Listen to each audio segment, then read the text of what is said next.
Инцидентот на Осоговските планини помеѓу ловци учесници во хајка за отстрел на штетен дивеч и планинари кои се нашли на теренот, кој за сега завршил без трагични последици, го отвора прашањето што донесе приватното концесионерство во ловството.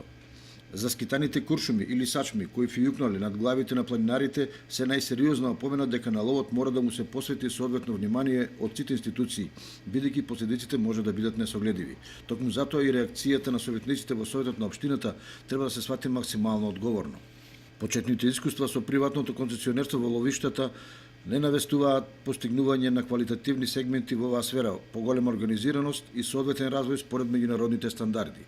Поделеноста на ловиштата на различни концесионери создава хаос на терен во кој тешко дека некој воопшто може да се снајде. Шпекулациите во јавноста ги подгрева и нетранспарентноста на ловните здруженија.